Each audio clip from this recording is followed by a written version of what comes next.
when you look at page 571 or it says solve, and anytime you see those solves and it says, and you have things factored already, you can begin right away solving. So I did 11 and 13 up here.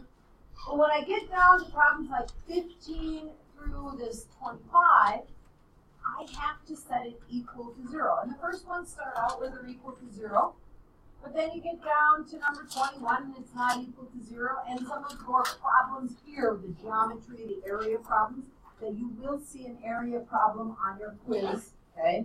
You will see those problems where you have to find the vertex at the top of it, and you'll do some graphing, so again, I'll show that.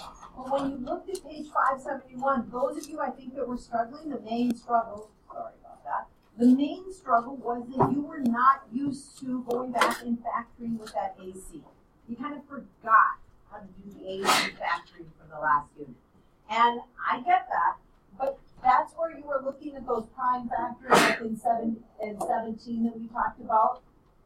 When it says solve by graphing, you're really trying to find the roots, right? And the only thing that's different here is that this is the equal to 0. That's because these are your roots. So these two numbers, these are what those look like on your graph, okay?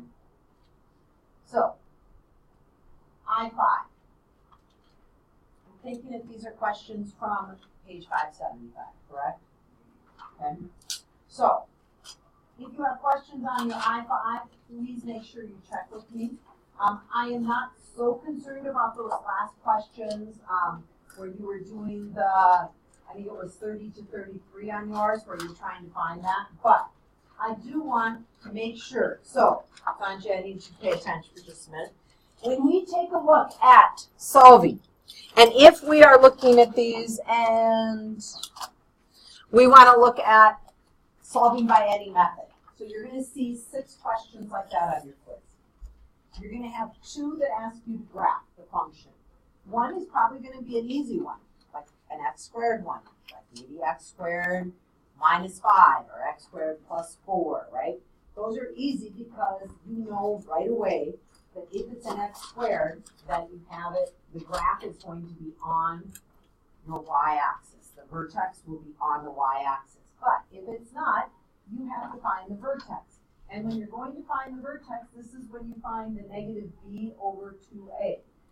Now, I've had a lot of people that were in getting help, and they used the formula negative b over a when they did their formula. Well, that's not going to get you the vertex ever, okay? And then what you do to find your y-coordinate is you plug that in. And like somebody said the other day, oh, I didn't realize using parentheses made such a big deal when I put that negative in. It makes a huge deal.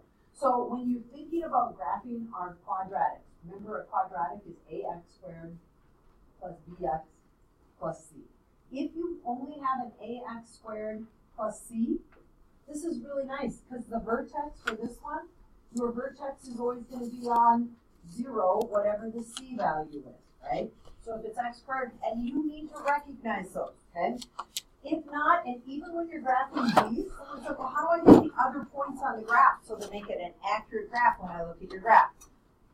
Make a table, and then you plug in 1 and negative 1, and negative 2 and negative 2. So you make this table of values, but your vertex is in the middle. The vertex here is just that the x-coordinate is 0. You're going to be asked to find the domain, the range. You're going to be asked, compare these graphs. How are they different? How are they the same? I'm going to be looking at, does it go up or does it go down? Is it a narrow graph or a wide graph? What determines all of those things? How wide it is, how narrow, if it goes up or goes down. When I look at that general quadratic equation, y equals, what determines all of those things? The A, right? The A determines all of them. So I'm going to be asking you to do an area problem, which I'm guessing that's one that was in the homework that I'm looking at. I'm going to be asking you to find the maximum height, okay? I'm going to give you a list of equations, just like in questions 1, 2, 3 on page 575, that say, put them in order from widest to narrowest, okay? So, if we are looking at page 575, so the first 4 questions, you should, as you are looking at those, be able, without graphing, to tell me which is the widest to the narrowest, right? The A determines that. I'm not asking if any of these go up or down, right?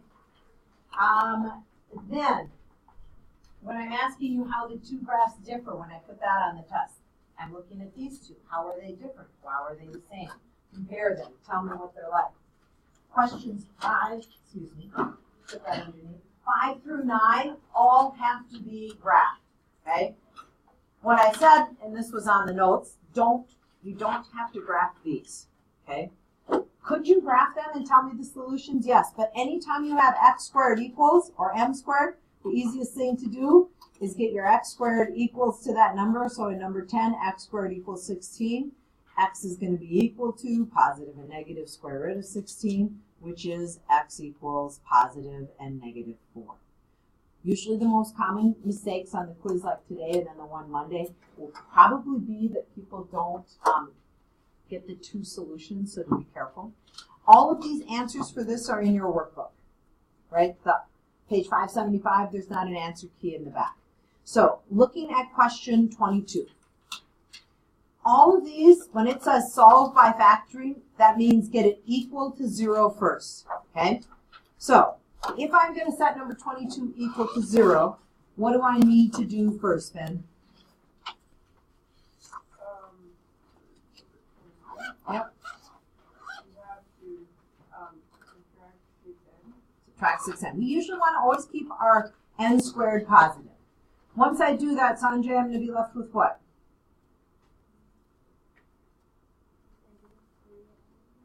Careful, what did we start with in number 22? We subtracted 6n, right? Yes. Next step, Evie, I want to factor this. And I can't do two parentheses because I don't have a trinomial, I just have a binomial. So I'm looking for the greatest common factor. 3 and n. Once I factor that out, Soren, I'm left with n minus 2. So Josie, these two things have to be equal to 0. So what could 3n possibly be equal to? 3n could equal 0, which means n equals what? N equals 0. Because when you divide 0 by 3, you still get 0. And then my other solution, Maria, would be that n minus 2 could be equal to 0. And then n is 2. So if I were to have graphed this like on Desmos calculator, and I would have put this equation in, right? So if I look at Desmos and I go, what does this look like, right? And I put in y equals, and I had y equals, and we were going to put, was it x squared, right? It was a squared, but we're going to go x squared, or was there a number in front? Oh, it was 3, right? So we need to have 3. So if we are looking at this, we're going to have 3 x squared, and then what was the rest of the equation? So I want to read minus 6n, right? So minus 6x. And if we look at this graph, where are our two solutions? If we are looking at them, 0 and 2. Where is the vertex? If you would have found that by using the negative b over 2a, that's where your vertex would have been on that one. Okay? You didn't have to graph, but that's what that means when you find those solutions. They are simply the x-intercepts when we look at that. All right, number 23. Jacob, you want to do me a favor and read it for us? You are building a rectangular planter for your school garden. You want the area of the bottom to be 90 feet squared. You want the length of the planter to be 3 feet long, 3 feet longer than twice its width. What should the dimension of the button of the planter be? So my hint is, draw the picture. You need to know what a rectangular planter looks like. The one that says you have a circle down here, you need to draw a circle and put that in. So when we are taking a look at this one, we have width, but our length. How am I going to write it, Katie? What does it say about the length? It is what? 3 feet longer than twice its width. So if W is our width, how do I write length? What is W plus 3. Careful. But it's twice it, right? So what is twice the width? Gotta have what, Redmond? 2W. Gotta have 2W plus 3. And then we know that area is equal to length times what? So I'm gonna definitely use W and I'm gonna use length. So my length, I'm gonna put down length times width equals area. I am gonna put, and I want it in descending order. 2W plus 3 times W equals 90. You will have an area problem on the quiz on Monday. We are going to distribute. If we start distributing, Gavin, what are we going to have when we use the distributive property here? 2W squared plus 3W. And this would still be equal to 90. But in order to solve, we got to have it equal to 0. So we're going to subtract 90 from both sides. So we get minus 90 equals 0. We need to start factoring, but this is like going back to that AC. So, Dylan, when I multiplied for AC, I'm taking 2 times negative 90, and that gives us how much? Negative 180. Negative 180, but it has to add to a middle term of 3W. So, we want to start looking, and I might think of 90 as 9 times 10, which is 3 times 3 and 2 times 5, right?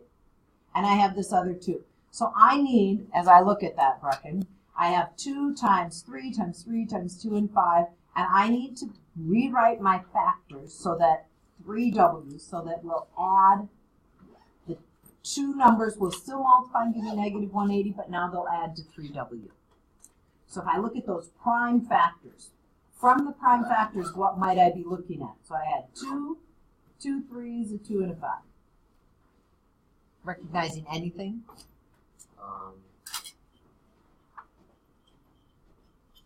I might start, what if I went with this? If I went with 9 times 2, 18, and 10, that doesn't help me, right? To get, right?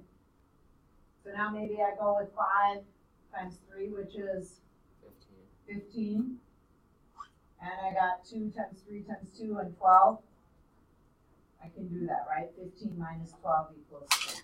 So you have to use, this goes back to that whole last unit on factoring, and if you didn't like that one and you hated the AC, and some of you will look at it closer, but now I'm going to write this as 2W squared.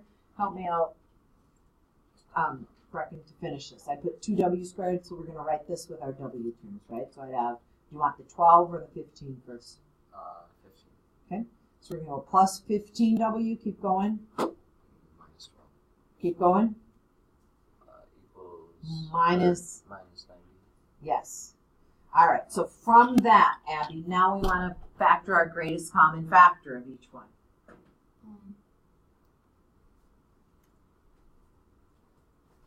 See a greatest common factor here? W. Yeah, only W, right? And we're left with? 2W plus 15. Yes. And then our second one when I'm factoring, Whitney, what do we see for greatest common factor? 15. How much? 15. Careful. Got 12W minus 90. Oh, It's probably the, does 12 go into 90 though evenly? yeah, no, I factored it a different way. You switched the 15 and 12 around? Yeah. Okay, no problem. So looking at this one, probably going to be 6. And you ended up with 6 goes into, because I need it to look the same, right? This has to be 2W. So 6 goes in there, I'm going negative 6, so I get 2W, right? And I should have, 6 goes into 90, I should get 15. Did that work? Okay. And it was a plus 15, right? All right, so I'm not done with this ugly one yet. There won't be one like this on the quiz today, but there will be. So now I need to write my 2 factors. Are you ready, lady? One factor is going to be what? What did they both have in common? 2W plus 15. And the other one, Kylie, is going to be W minus 6. And we're talking about a length. So the key thing here, I get this 2W plus 15, and if I was doing just factoring today on the quiz and ask you to solve, or on the quiz on Monday, and I say, factor this and solve, and you get to this point, I am okay that you say, yeah, W is negative 15 over 2, right? Subtract 15 divided by 2, and W equals 6. Both answers. In this situation, are they both answers? No, length can't be negative. So width is 6. That asks you what's one dimension. And the question said find both dimensions. I need to find the length. I'm going to take 2 times 6 plus 3. 12 plus 3 gives us 6 and 15. 6 times 15, that gives us 90 feet squared. On any of these questions, when you solve, when you get these two answers, when you factor number 20 and you solve, the two answers that you get, you should be able to plug them into your x and x squared, and they should make it equal to 0. If I plug in this case, 3 times 2 squared, because we had 2 and 0, does that equal? They should plug in and make it true. So every single one on here, you can check. Before you take that quiz and turn it in, you can plug in whatever you say the solution is, and every single one has to make this solution, this equation true. And if it doesn't, you made a mistake. Okay? So that was, I think we took care of most of the questions that you were looking at. Let's see. Any other ones as you look at these? So 17, did I address that one really? 17, you are solving a circular. Start with the formula, draw a circle, right? Area equals pi radius squared. And it's almost like this one, except they tell you the area, and it's a little easier. And it does come out as a decimal, okay? So,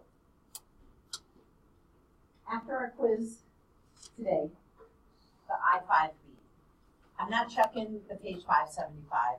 We'll hand it in Monday, okay?